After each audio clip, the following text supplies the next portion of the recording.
Hello, everyone, and welcome to week 3 of MVIS 5702.1 Visualization in Practice. Last week, we talked a lot about briefs and your brief submission, which you should have submitted last week. And I'm looking forward to delivering your feedback on that and to seeing the critiques come through on Canvas as well. Today, we're going to focus on audiences and personas, and I wanted to actually start with this week's reading on editing and points of view. We may not be used to having an editorial opinion as data visualizers, and up to this point in our careers, sometimes we've been positioned as order takers, where our job is basically to describe and state the data that we have in visual form. And while this is an important skill in itself, as data visualization professionals, we also have an opportunity to establish a point of view, to editorialize, and to offer opinions that are rooted in facts. This is where data visualization can really help organizations and companies advocate towards fact-based insight and decision-making. In other words, we're helping our organizations and the people in those organizations make decisions not just on their business intuition or what they think is right, but based on empirical data. So questions that we can answer include things like, why does this matter? Why is it important? Why should your audience care about the issue? How does it affect them directly? And also, what should we do? What decisions do these data point towards? What otherwise unknown patterns or trends can we uncover by visualizing the data? I also wanted to ask, how did you find the Makeover Monday experience, or how are you finding it? So this week, week 3, you should be finishing up your Makeover Monday and posting your results. And so some questions to help guide your thinking on this could be, what questions did you solve for and why? What visualization types did you choose and why? If you do like these challenges, and if this is a way that you'd like to continue building your skills, you can find a new one every week, not just for Makeover Monday, but also for Sports Viz Sunday, the Du Bois Challenge in February, and many, many others. One of the best ways to hone your visualization skills is to practice with data that you find personally interesting. Now we're going to talk about working with your data. There are different kinds of data to suit different approaches. You can use longitudinal or time series data to show progress over time or change over time.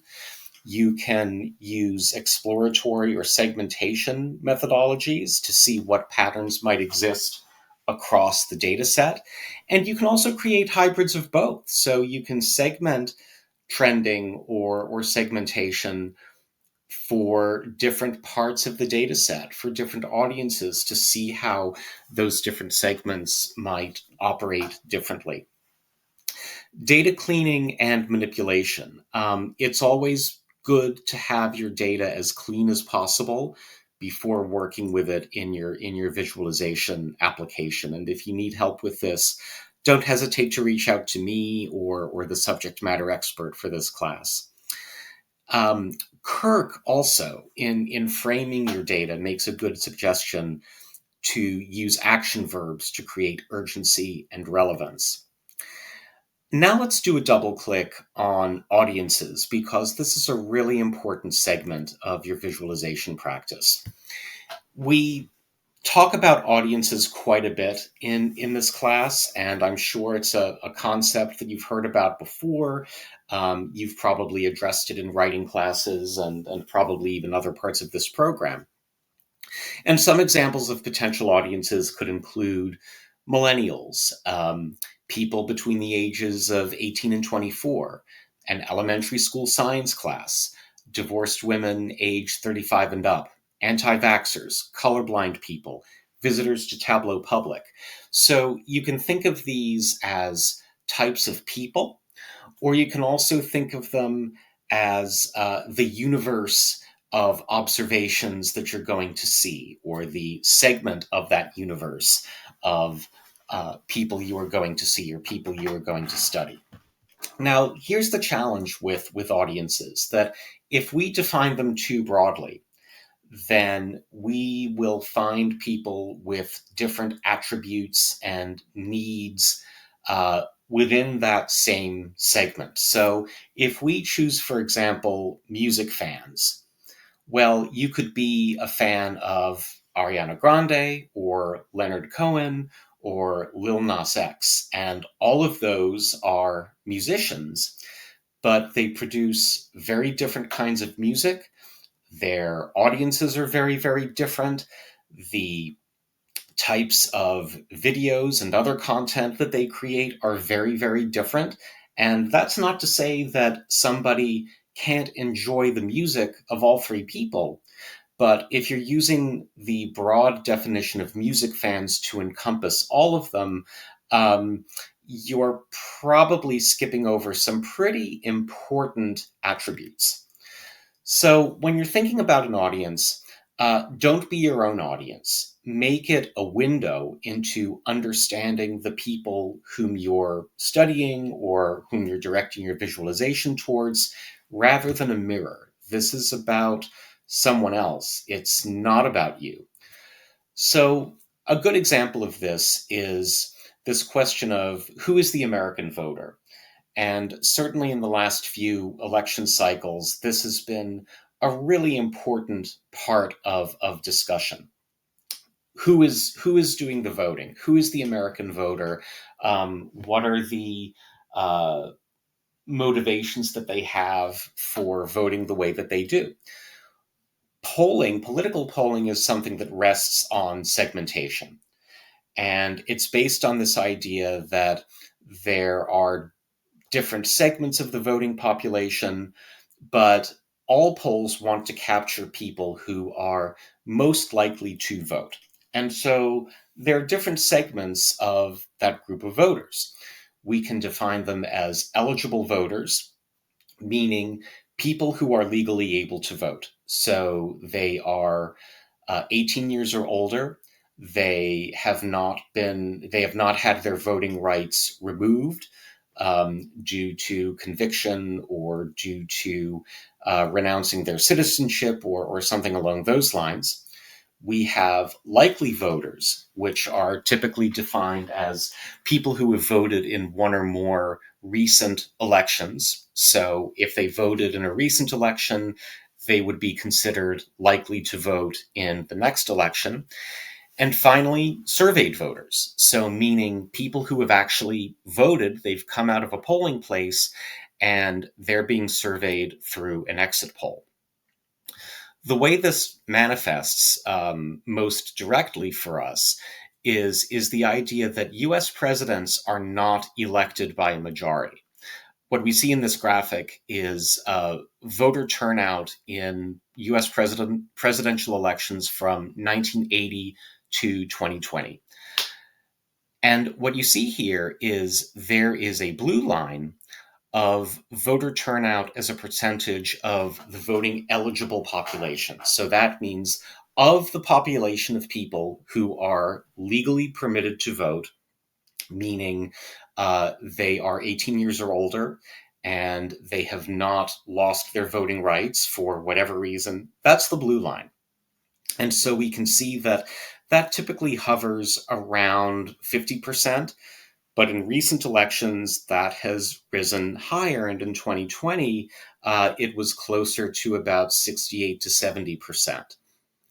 The red line is the percentage of the popular vote that went to the presidential election winner.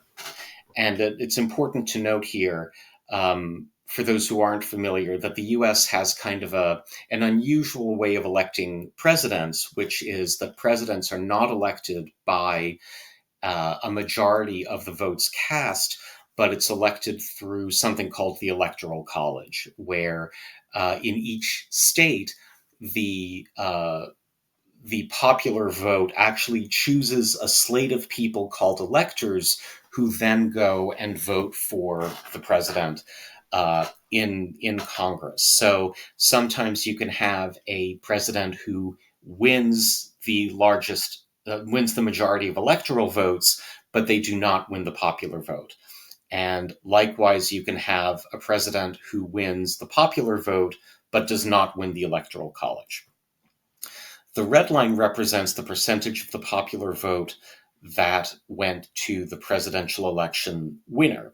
What you can see here is in 1992 and 2016, as well as in 2000, the winner of the presidential election actually did not win the popular vote. They didn't win the largest share of the popular vote, but that red line is generally below that blue line. And so this dotted purple line here is the percentage of the voting eligible population that voted for the winning candidate.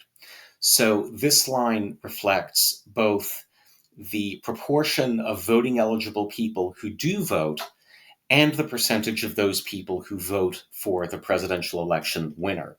So the clear takeaway here is that less than 40% of eligible voters in the United States typically vote for the winner of the presidential election. So it's kind of hard rhetorically for a winning presidential candidate to say the majority of Americans chose me as their candidate. So what does this all mean for us? This means that we need to define our audience narrowly. So, for example, just as when we say voters, we need to qualify what that means. Likewise, when we say the general public, that could include all of the categories that you see on the right side of the slide here. So, likewise, we need to define it precisely. So, to say policymakers, what level of policymakers? What branch of government of policymakers? What geography? So rather than to say, well, the audience for this project or visualization is policymakers, we want to be very specific. We want to say the audience for this visualization is composed of state legislators from Midwestern states with a moderate to conservative political interest in legislation promoting business formation. So we've defined the level of policymaker, the branch of government, the location, their legislative or regulatory focus, their party affiliation or political alignment. So those are all important distinctions. Another really important thing here is to note the difference between bipartisan and nonpartisan. And this is something that we hear a lot in our political environment. Bipartisan means that you are typically including both liberal and conservative worldviews. Nonpartisan means that you're really not accounting for any political worldview. We can also think about primary and secondary audiences. So think of your audience as a dartboard. Your primary audience is the narrowest segment. So we can say our primary audience is college graduates earning $100,000 or more in the financial services industry. A secondary audience is a little less specific than your primary audience. So we might say the secondary audience is all college graduates earning more than $100,000 a year, regardless of their industry. And likewise, we can have a third level audience, a fourth level audience. And remember too that the audience or target of your research might be different from the audience for your insights. The important thing here is to challenge your assumptions in your audience development. Assumptions are just that. They might be based on experience, but more often they're rooted in some kind of bias that doesn't stand up to analysis. So you can certainly use your research to test and validate them, but don't make them the basis for your argument. Across my career, I've heard a number of these different assumptions that turned out not to be borne out by research. So things like, well, patients aren't as interested in finding out about clinical trials as researchers are. We actually found through research that a big part of the audience for our clinical trials resource at NIH was patients. Likewise, Latinos don't take out mortgages. Well, one of the largest mortgage finance companies in the country is run by and aimed towards Latino homebuyers. People don't care about the environment during a bad economy. We've actually found, and research has actually found, that environmental issues actually do have a lot of currency, even during a bad economy.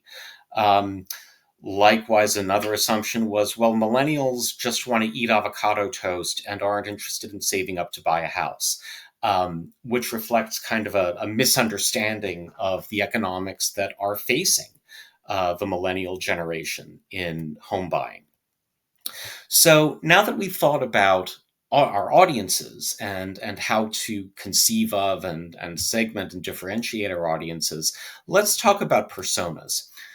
Personas are fictitious people that are created to approximate an audience for product development, content creation, journey mapping, thinking about the paths that journeys might take through your content or your visualization or through the experience of your product or service.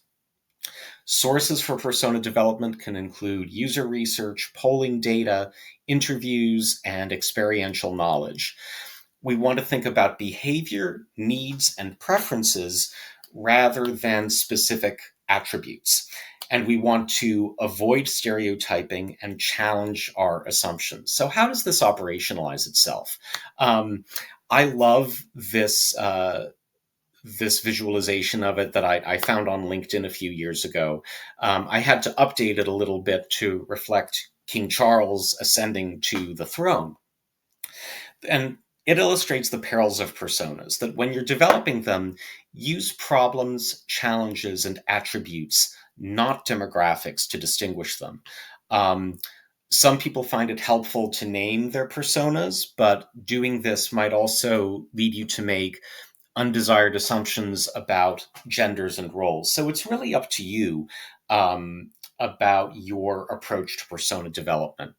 So the thrust of this graphic here is that King Charles and Ozzy Osbourne have very similar demographics. They are both male, born the same year in the same country, both married twice, both live in castles, both wealthy and famous, but one of them is the sovereign of the United Kingdom, and the other is a punk rocker. Very few people would consider them to be similar personas.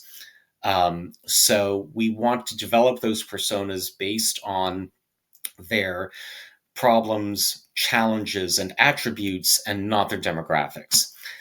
Now let's turn to what's going to be the focus for the next few weeks in our class. Our briefs that we've already submitted, sketches, and wireframes. I'm going to talk about this example at the end of the course, but this is a sketch, a visualization that was done in real time by a space crew back in the 70s to document their time on orbit. So sketching is something that we can do in real time to develop a visualization in itself, or it's something that we can use to develop storyboards. Kirk has a view of the global design process that I think is really elegant. It's not limited to the brief, although we've already done stage 1, formulating the brief. In stages 2 and 3, we decide which data we're going to use. So we start working with analyzing, manipulating those data, establishing the editorial thinking, and finally developing our design solution. So this is an iterative process, and the reason why you see those little circles with arrows is that you can cycle back to previous stages as well. It's not necessarily something that goes in a consistent, orderly process, and you can revisit past stages through your process. So, how does the sketching and storyboarding work? I'm going to give an example from about 15 years ago or more in my career, where I was working for a health products trade association, and our members, who were salespeople in the medical surgical products industry, were finding in 2008 or so that the price of natural rubber was spiking, which meant that products that were made from latex, natural rubber, had also increased. So these salespeople were having to go to their customers, which were hospitals or physician offices, and to say, well, your gloves are going significantly up in price. And they needed to have an argument to explain why that was happening, because their customers, who were typically purchasing agents that didn't like to see prices go up, um, found it sometimes, hard to accept. Well, you have a budget line item for surgical gloves in your hospital or your physician office, and that line item might be going up by 20, 30, 40, 50%, because the price of these gloves is increasing. And let's face it, you use a lot of gloves. So we needed to communicate those changes to our audience, who had not gone to school, had not gone to college to study international economics. This was not something that they were familiar with.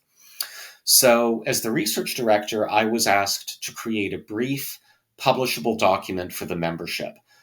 My manager, who was the CEO, wanted to see a storyboard, a series of sketches to understand the arguments that we were making and how we were presenting them to the membership. And he wanted specifically sketches, pencil sketches, without any data, because he knew that we had the data, but was more interested in how we were presenting it. And so what I've done here is I've recreated from memory those storyboards. So we first wanted to summarize why we were writing the paper, to explain, look, these were people who, did not have a background in economics. We wanted to give them talking points that were clear. We wanted to show several different products with clear graphics, short, simple, non-technical explanations. So we wanted to focus on 4 key products: latex, steel, because a lot of medical products are made of steel, oil, because oil is kind of a precursor to plastic, which was the other good, the other material that a lot of medical products are made from. So we first wanted to recreate that latex glove chart that I just showed to you. We next wanted to show changes in the price of steel, and we wanted to show how much of a typical product, like an exam table, would be made of steel and would be reflected in the price of steel, or the value of that steel changing over time. And we also wanted to show the curve for steel and plastic. So the next thing that I'd like you to do this week, and you can handle this as part of your discussion, is to take 20 minutes to sketch your project with paper and pencil. You can post this to the discussion forum for this week. You don't need any data. The purpose is to create a storyboard of the arguments that you plan to make and how you will show your insight. So think of this as a prelude to the storyboard that you'll be publishing next week, wireframe or storyboard. That is due by 11:59 p.m. Eastern Time on Tuesday of week 4. And then your classmates will provide critique and feedback in Canvas. So remember, pencil and paper sketches are fine for this. You can just send screenshots. If you prefer, you can also create them electronically, but the goal is to develop your storyboard as a prelude to the MVP that's due the next week. Here are the assignments to read and watch. So we have 2 readings from Duarte and Kirk, then several links to watch. All of these are on Canvas as well.